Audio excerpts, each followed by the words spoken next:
Welcome to Peak Oil News for September 12th, 2022. Since April, I have been covering the developing story regarding Russian natural gas and Western sanctions.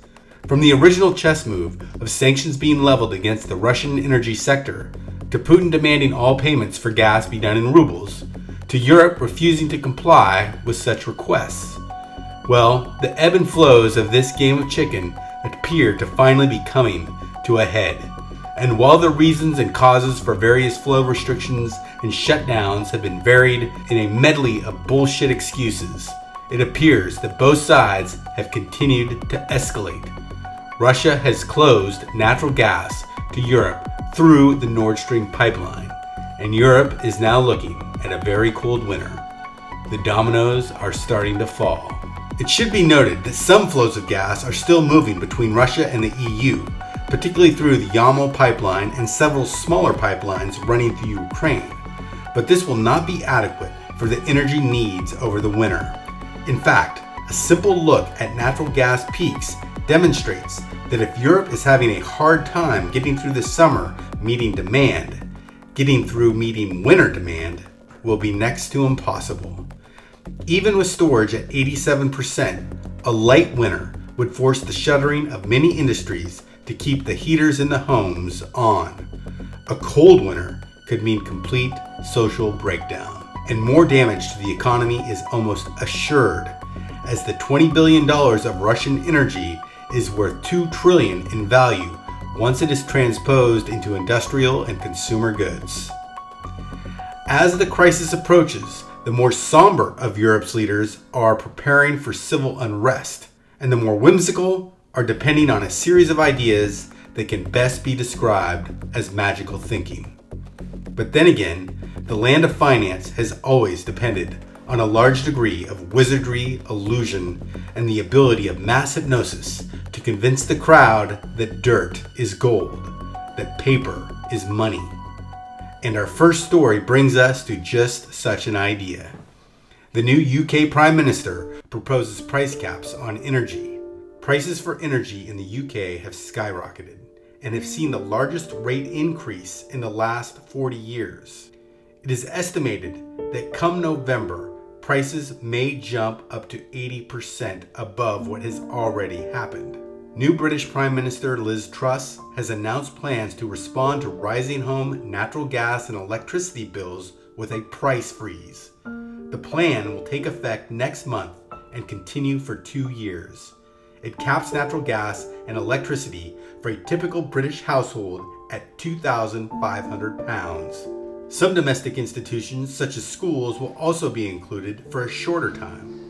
The British government claims that it will pay energy suppliers the shortfall left over from the reduction in the retail price. But one has to wonder, who will be in charge of the price signal now that it is no longer made by the free market? In other words, if the government is paying the difference between the cost of the energy and the price of the energy, couldn't the companies simply lie about the price to bilk the government for extra cash? The governments could refuse to pay the stated price that the companies are requesting and say there's no way prices could get that high. Either way, no formal total cost to the government has yet been announced, but some estimates put it at £150 billion, twice the size of the initiative that funded British companies to keep paying idle workers during COVID. Perhaps most scary, this initiative is being put forward by Truss, a conservative. One has to wonder what the Liberals would do. Some economists are skeptical, as I am, stating that such a plan could lead to blackouts, choke out industry, or lead to overwhelming government debt. Story 2.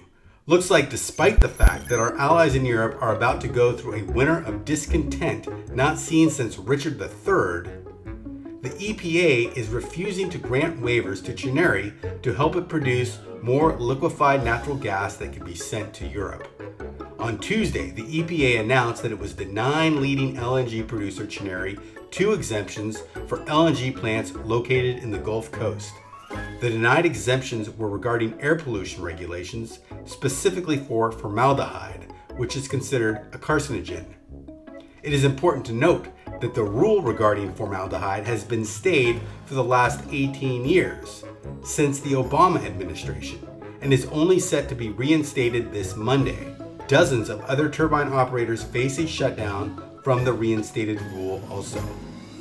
Chenery, the largest LNG exporter in the U.S., has warned that new requirements on LNG plants in Texas and Louisiana could disrupt gas supplies to Europe, which has struggled with surging energy prices following Russia's invasion of Ukraine. Because it is costly, Chenery is asking for exemptions to the EPA rules so they can continue to release cancer-causing pollutants into our communities.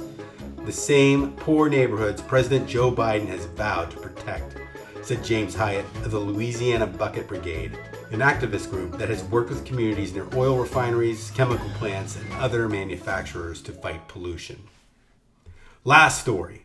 Fossil fuel extraction may cause climate change, but it also appears that climate change may hinder fossil fuel extraction, at least in British Columbia, where this year's drought has led local agencies to rescind permits. British Columbia Oil and Gas Commission suspended 20 water usage permits to oil and gas firms in the region. There is a level 3 drought in parts of the region, and water levels are expected to keep dropping over the next several weeks. More permits could be suspended if other monitored bodies of water continue to recede. Well, that's it for today, folks. Stay safe, stay sane, and thanks for watching.